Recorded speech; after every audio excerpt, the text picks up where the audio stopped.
All right, if you have your Bibles, and I know you do, turn with me to Genesis 18. We've come to one of the really critical texts. And of course, I say that every Sunday, don't I? But they're all critical texts, aren't they? But we've come to one of the really critical texts. Just in case your memory has lapsed a little bit, I'm going to take a second and rehearse where we are. We've talked about Act 1, and I won't write the titles on the board because I assume you know them. With creation, the 6 days with the seventh day of ceasing, and then the replay of that creation day in large, with Adam being here alone, not good, and Eve being made, and now it's very good. And so we have society, which is what God wants, and they're naked, which I take to mean that they are open, they are right with each other, they are just. And so what God wants is a just society. Has it begun to dawn on you that if you read the Bible from that perspective, reading from the front to the end, reading within the text, has it begun to dawn on you, if you read it, and if this is a right start, out of Genesis 1:28, be fruitful and multiply, which is repeated 19 times in the Bible, really is programmatic, that you want to multiply people so you have society so that they can tend the earth. If that's really programmatic, that this just society, just with God, just with each other, just with the environment, if that's really the heart of God, has begun to dawn on you as you read through the scriptures that it's going to revolutionize or might revolutionize the way you read the text? I mean, I'm an old man, and I was up early this morning reading the text again. And I stumbled across a piece, which I'll come to and mention, that I had never seen. And it's because I've not read the text with my eyes open, right? So I invite you to open your minds, open your eyes. It's a little dangerous, but it might lead us to something very healthy for our children. Act 2, God judges the world, the disobedience of Adam and Eve, a genealogy, the disobedience of corruption and violence at the time of Noah, and then the disobedience and the rebellion of the Tower of Babel. In each case, judgment comes, retributive justice. In each case, there's a hint of mercy, with the big hint being down here in chapter 3, which we'll come to in just a second. Noah, the marker for Noah is that he's righteous, which apparently is defined as being blameless and walking with God. He's right socially, he's right with God. And so he's what God wants. He replicates the nakedness of the first society, and God starts over again.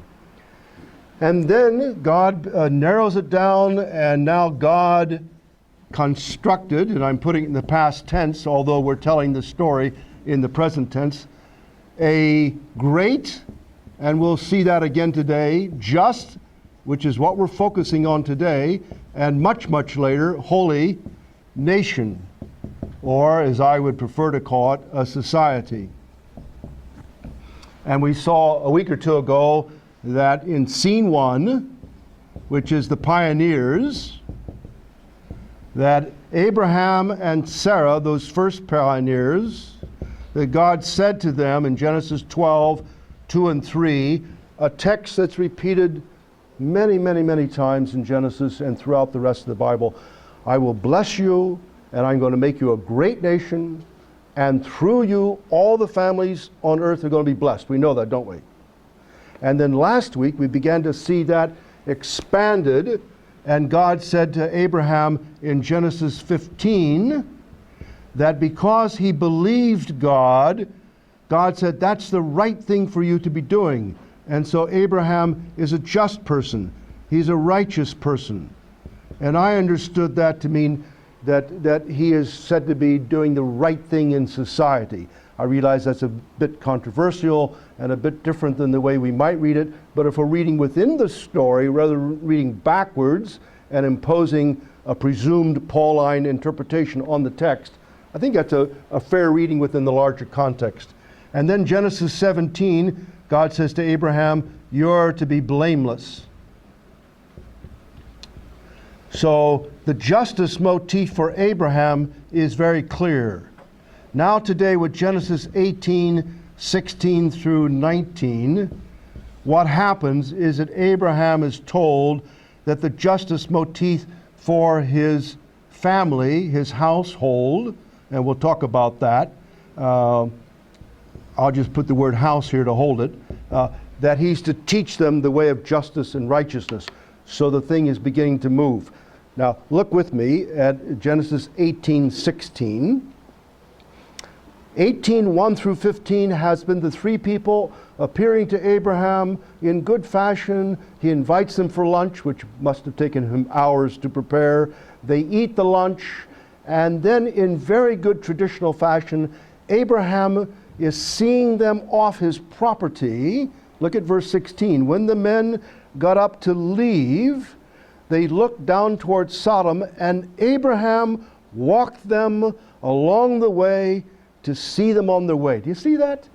And most of us sort of throw that text away, and I would have thrown it away, but I've had the privilege of living in Philippines, where I knew that when people came to visit me, they would spend a couple hours drinking tea with me and talking, and then they would get up to leave, and just as they were opening the door, they would say, "Hi, nalimutan ko may sadyat." I just remembered something that I almost forgot. I have a sadyat. I have a request, all right? And it would be very rude to ask for anything up front. Be very rude to ask for anything up front. Got to spend a couple hours negotiating this thing. And then at the end, the sadyat comes.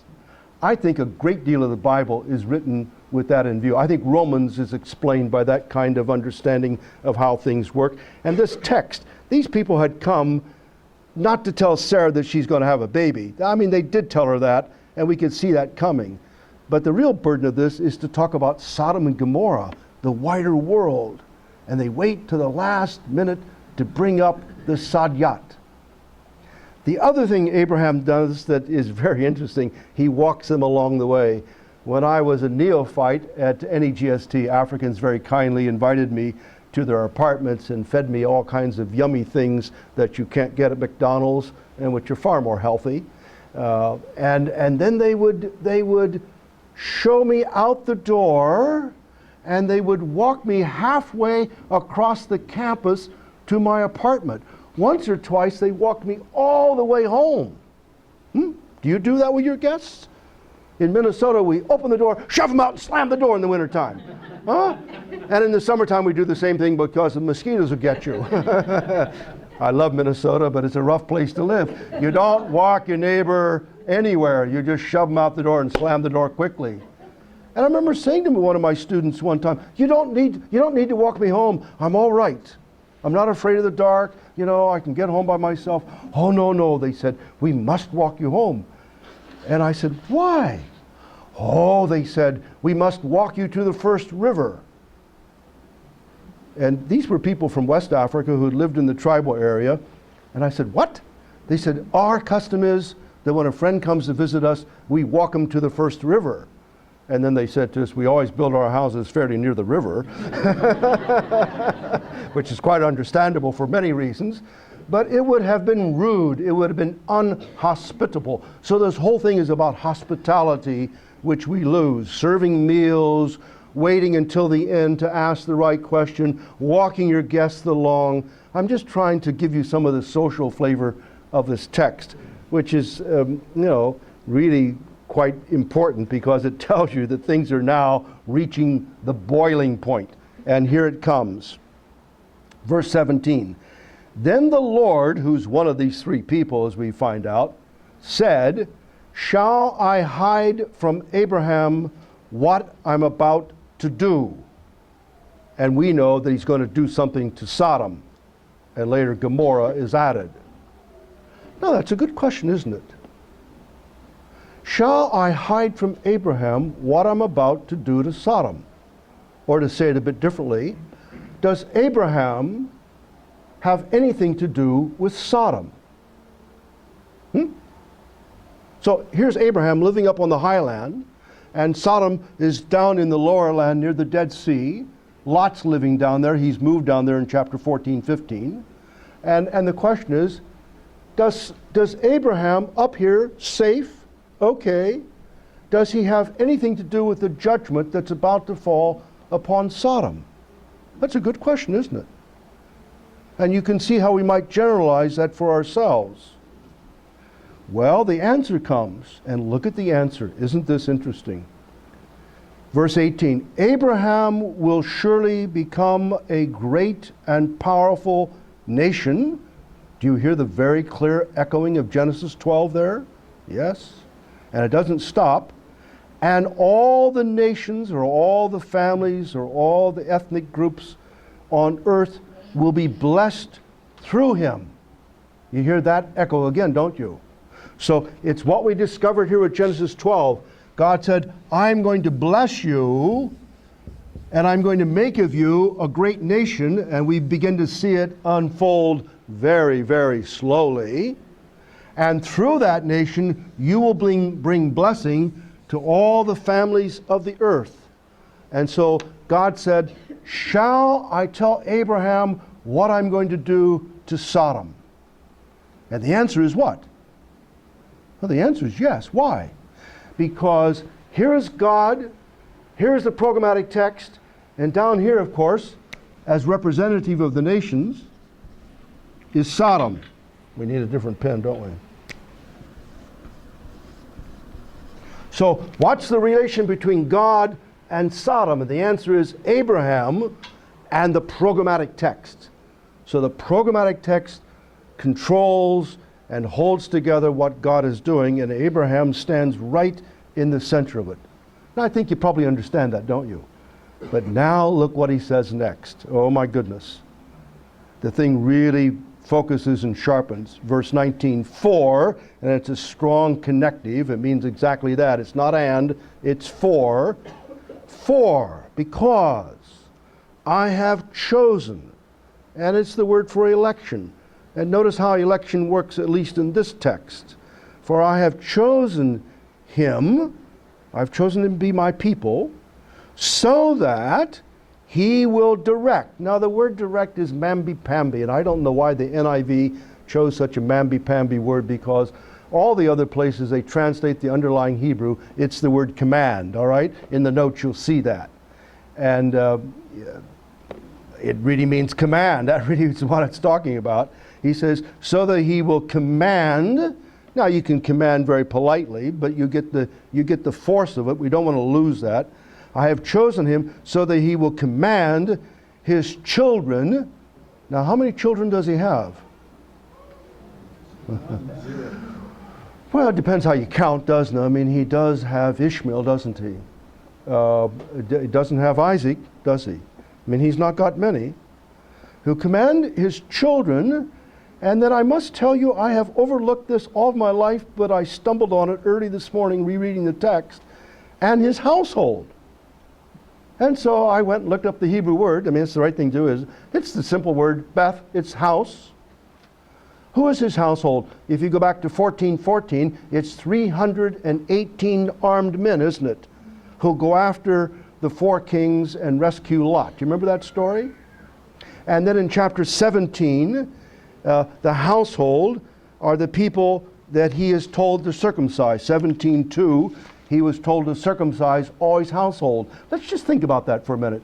If you've got 318 armed men, who probably also are farmers, because this guy's got thousands and thousands of sheep and goats, because he's one of the really wealthy men, isn't he? He's like Job. He's an extremely wealthy man. He's got 318, and now I'm going to translate this, employees. It doesn't quite work that way, but you understand what I'm saying. He's got 318 men who work for him. I assume they're all married. And now I'm going to make an African assumption of the text rather than an American assumption. They don't have 1.4 children. They have 7 children. All right, now you work out the math pretty quickly. If Abraham throws a birthday party and invites his household, how many guests will he have?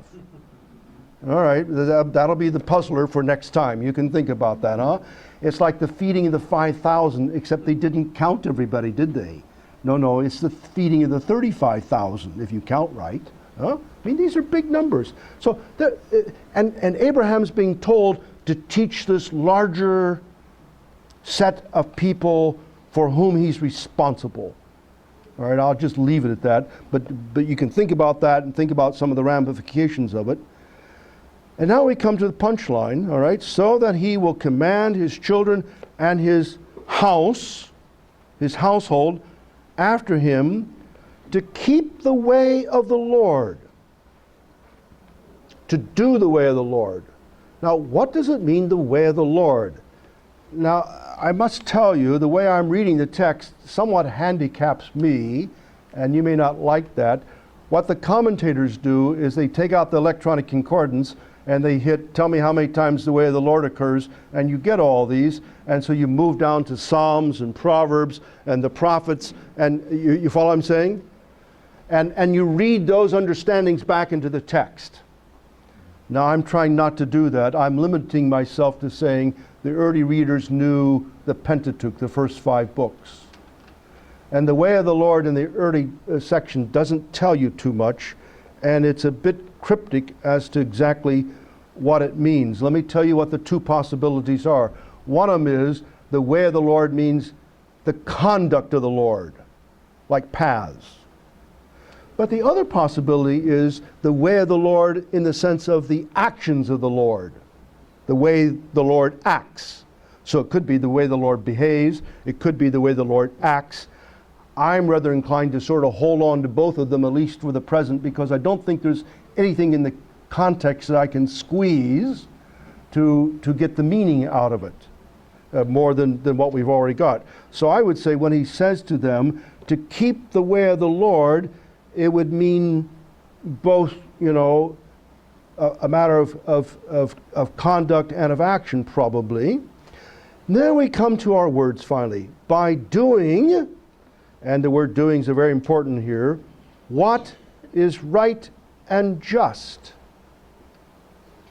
Now, if you look at the other translations, Revised Standard Version, New Revised Standard Version, English Standard Version, so even the more conservative ones, almost without failure, you read it this way, doing righteousness and justice. All right? I don't know quite why the NIV has this odd translation, and elsewhere they translate the same Hebrew phrase with righteousness and justice. I think it gives a little bit of the wrong sense to it, to put it this way. To do righteousness and justice. Now, we've had the term righteousness before. We had it in Genesis 15:6. So it's not the first occurrence. But let me just stop for a second and read you a definition I sent you on email and Facebook in the notes. But let me just read it to you. It's very compressed, and as we go along, we'll be accumulating understandings of how this term works, all right? So this is not the first use. The first use is in 15:6 of righteousness.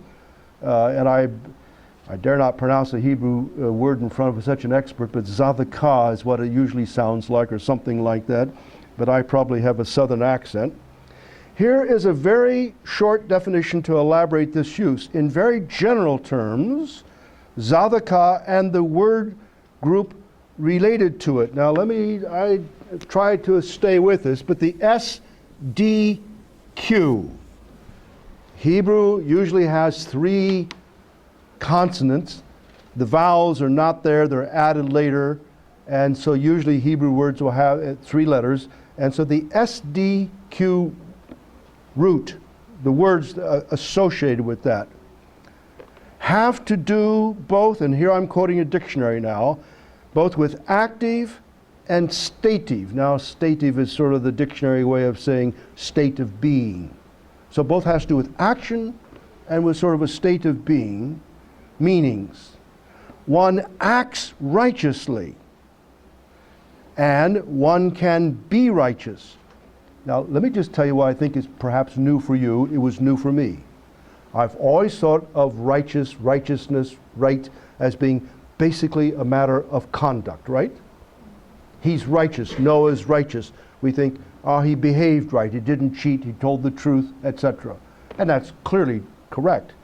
But the same set of words also have the idea of acting and doing righteousness. doing certain behaviors. Now let me read on and show you an example of this. One of the clearest examples of righteous acts, as it's translated, Zedekiah's, is Judges 5:11. I will call these, when I come to them a little later on, mighty acts of justice. In Judges 5, it is applied to both the acts of God and humans. Now here I'm going to quote the Judges. It's the hymn of Deborah who's celebrating the victory in chapter 4 of Judges over Sisera. Do you remember that? And they're talking about this incredible defeat of Sisera. They label it a righteous act, and they attribute that both to Yahweh and to the people. So it says, the voice of the singers, they're singing this poem, at the watering places, they recite the righteous acts of Yahweh, of the Lord, the righteous acts of his warriors in Israel. So this group of words not only can refer to the idea of a condition, of a state of who you are, you're righteous, but it can also have the idea of acting righteously. And now, you probably don't smell the fuse burning on that stick of dynamite because you don't know all the issues yet of justice and righteousness when we get to the New Testament. But let me just tell you, we have struck the match. The fuse is burning, okay?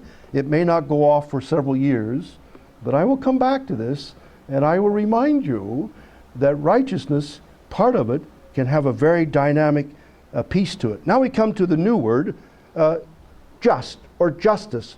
It's the Hebrew term mishpat.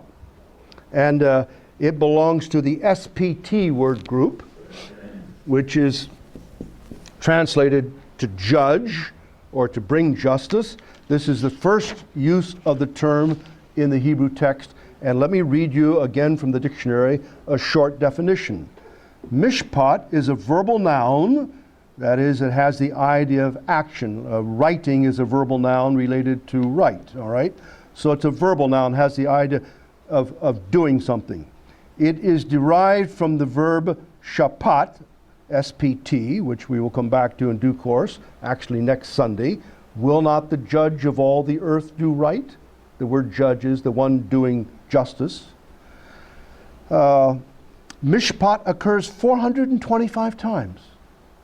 And I got up early this morning and counted the times electronically for SDQ. And in round figures, this is 400, and this is 425. All right? So we're talking 825 times. If you say to me, have you read all the text on justice? Well, I've tried. I've tried. But 825 texts, to go and read them in Hebrew and Greek is a bit of work, all right? Takes more than a Saturday afternoon. And let me just pause and say, you ought to at least get the sense that justice and righteousness is numerous. Huh? Now, I should give you some comparative data, and maybe I will come back and tell you how that stacks up with the word salvation and other things. But it is one of the really dominant words. If you took these words out of Psalms and Proverbs, there wouldn't be anything left but tatters. Go and try and read it. If you took it out of Psalms and Proverbs, there wouldn't be anything left but tatters. It is the key set of terms. And if you took it out of the prophets, you would be ripping out the central organ of the prophets. And by, I will suggest that that's true for Jesus and for Paul. But that's a long ways off, okay? But just to give you the numerics of it. Now, here's the definition that occurs here. It can be used in reference to God and humans and describes a wide range of activities, such as, and I quote, the establishment and preservation of order. And it can refer to divinely given laws or instructions. So laws are going to be called mishpatim, which is simply the plural for mishpat, to various aspects of the juridical process. So you'll find the word comes up as court, as case, as judgment, as verdict, as sentence in our English translations. In other words, the Hebrew term mishpat isn't always translated in one way. Does that make sense? it has a number of translations. And so we lose its centrality because we're reading the text in English. But if were reading it in Hebrew, we would realize that it's right at the center of many texts and it has many different translations, all right? Or, to continue the quotation, other authoritative actions that are necessary to restore or to maintain order, and to the intended results of such actions, justice and defendant rights, end of quotation. All right, now I've taken just a paragraph out of a very long article. So what I hope you'll get is that the word mishpat has a very wide range of translations, all right? Very wide range of meanings. At the end of Genesis, I will try to put all this together conceptually and ask, what does the concept of justice look like? What are the key Hebrew terms that support it? And then ask the really difficult question, how do the various facets of justice, there'll be 6, relate to each other, all right? And on that Sunday, we'll have double desserts because you will need all the sugar in your blood system that you can, keep that mind really going. Now, I would suggest that mishpat here has both, and I'm going to talk very carefully for a second, both a judicial sense, a forensic sense, all right?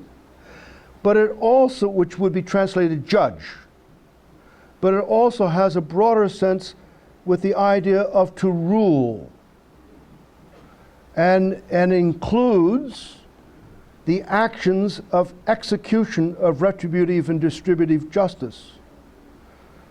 Now, let me say something I've learned from traditional society, both living in it and reading about it. And I think this will, very, very foundational for where I'm going to go over the course of time with this. Probably the distinction that is often drawn between the judicial forensic, that is judging, saying someone's guilty, someone's innocent, all right? And the use of the term to mean to put things right, where it's not being used forensically, but you're actually doing something to restore rightness or to stop wrongness, right? That the distinction that is drawn between the forensic use of judge and the actual execution of judging, that is judgment, the negative, or deliverance, the positive, is a modern distinction which makes sense in a modern society, such as ours, where there is specialization and separation of various institutions. So in America, we have the judicial, the legislative, and the executive, don't we? And we know that while there is some competition as to who does what, they're fairly distinct areas of understandings, aren't they? Now, I want to suggest that that kind of understanding that we intuitively and subconsciously bring to the text, a very modern understanding, is not the right one to read the text with, all right? That we would do better to read it through traditional lenses rather than modern lenses. And reading it traditionally, then, I would say that if you had rulers, such as those in the book of Ruth, elders, they would have all these functions.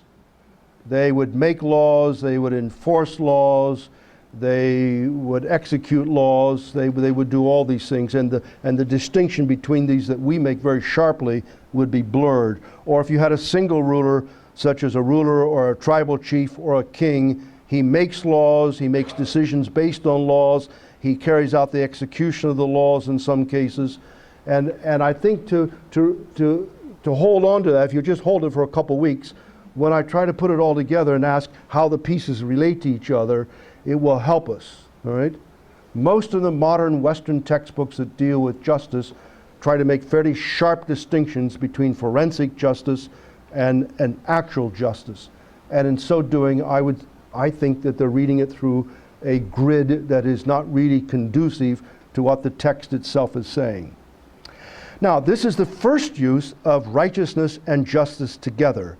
And this has turned out to be a really sort of academic talk today. I'm sorry about this. And I'm going to use one more big word. I apologize. I can't think of a smaller word to use, and it's not a word that I know, and I've had to look it up. It's a hendiadez, all right? Don't even ask me to spell it because I'm very bad at spelling. It's in your notes. You can click and they will pronounce for you on the pronoun. Hendiadys means two words joined together by an that have one meaning. Two words joined together by an that have one meaning. So the thought is that righteousness and justice connected by and in English are not two different things, but they're one thing. And there's a Jewish guy named Wenfeld who wrote on this way back in 1995 in English and studied all the uses he could find both in the Hebrew Bible and in Mesopotamian literature particularly. And his conclusion was that when you see this pair, and this is his language, it has to do with social justice.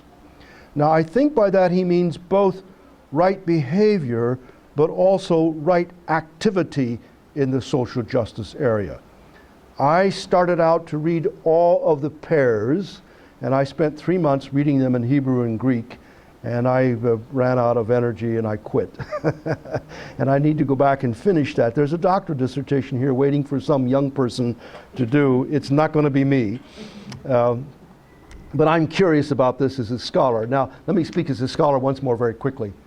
When these terms come across into Greek, all right, so when they come across from Hebrew into Greek, this group comes across essentially in the Dike group. This group comes across essentially in the Krino or Chrysis group. But when people who study the New Testament talk about justice, they focus on this word and they exclude that word. All right?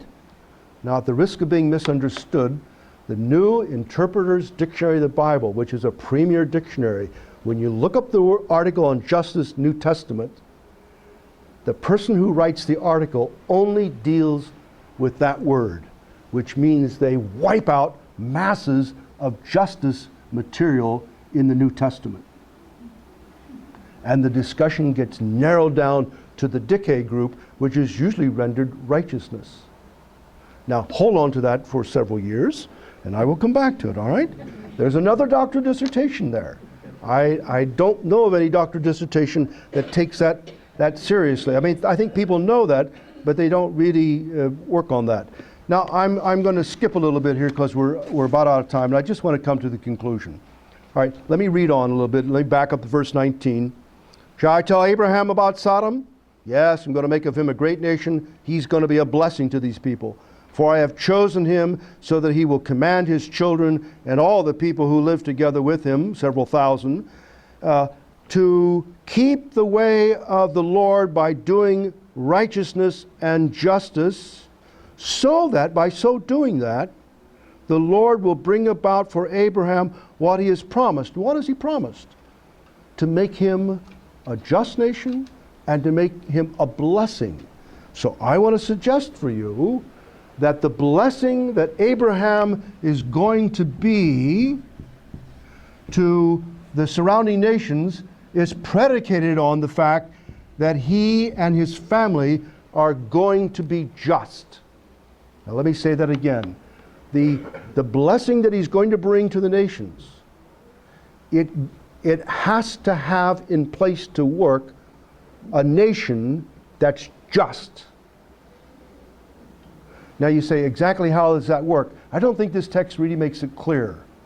You could go and read Chris Wright's new book on mission, and he works on this in some detail, but he reads back into it things that he knows from other texts. If you're reading it from inside the text, you're not quite clear, but again, my guess would be it has both to do with conduct, that the emerging nation is going to behave itself in such a way that is just. And in Genesis 26:5, we are told explicitly that Abraham obeyed the laws and ordinances and commands of the Lord, whatever that means. But also, it probably has to do with Abraham acting in justice. We've already seen him do that, although we didn't talk about it. He brought retributive justice against the 5 kings who had captured the 4 kings, including Lot. Do you remember that story? And in that sense, he brought distributive justice, restorative justice for those 4 kings, and for Lot, they had their lives saved and all their possessions, didn't they?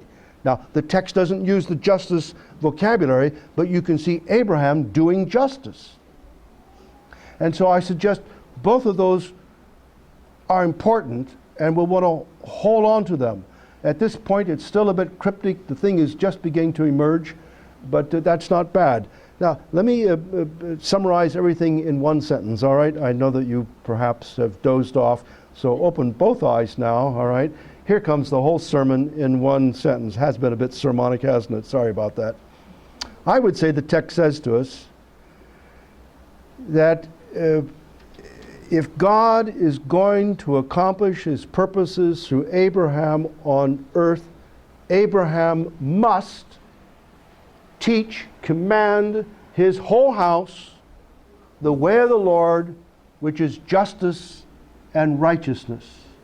That the blessing of Abraham does not come to the world apart from justice and righteousness.